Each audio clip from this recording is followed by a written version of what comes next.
The Avebury stone circle is the largest in England and one of the largest in the world.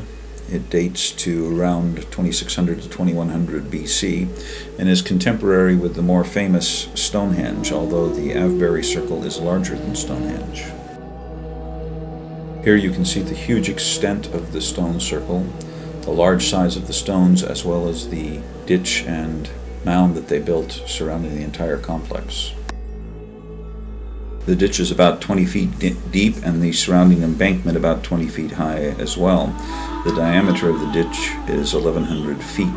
The stones range from 10 to 20 feet high and weigh up to 20 tons. There's 98 of them in the entire circle. One has to be very careful where one steps at Avebury. This is indeed, in reality, sheep pasture. And right next to it, the largest stone circle in the world.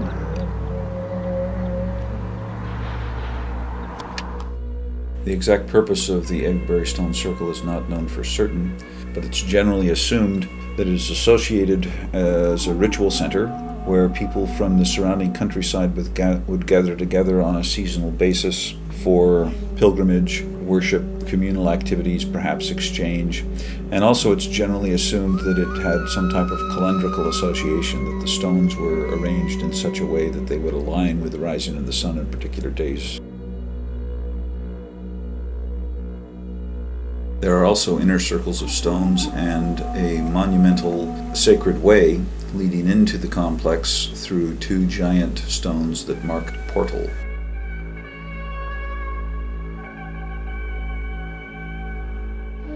The stones seem to have been quarried in the natural state and are uncut and are chosen often for their unusual forms and characteristics.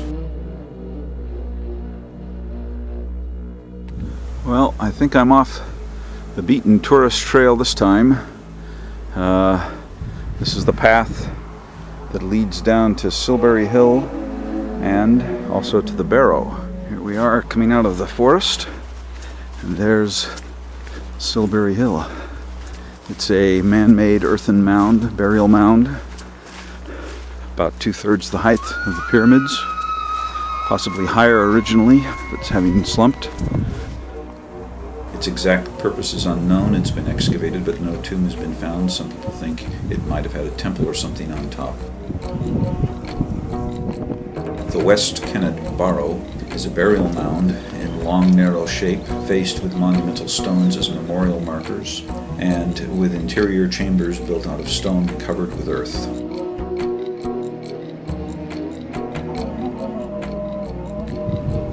This is the West Kent Barrow tomb.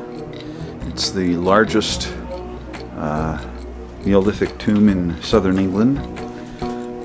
Very similar in pattern to the one in Newgrange in Ireland, but smaller. It's got a long corridor, as you can see down to the end there.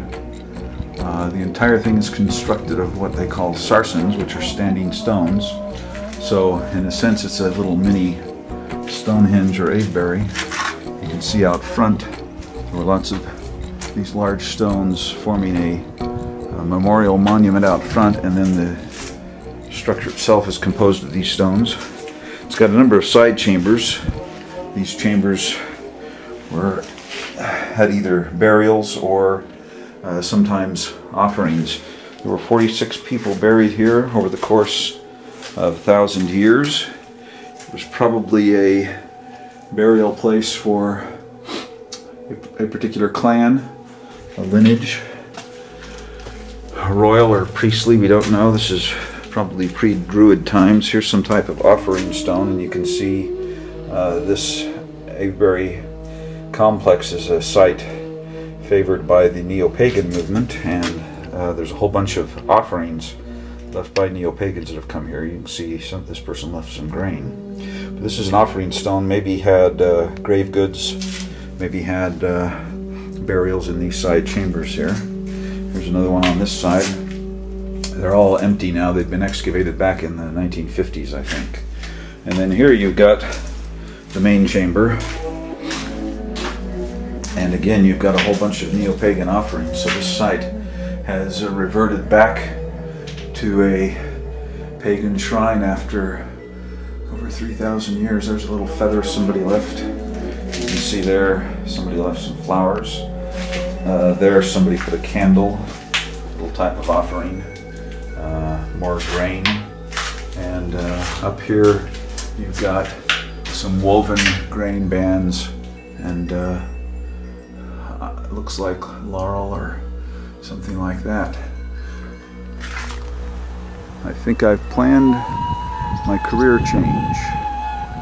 I'm going to buy this house and start a bread and breakfast place in Avebury and just retire here.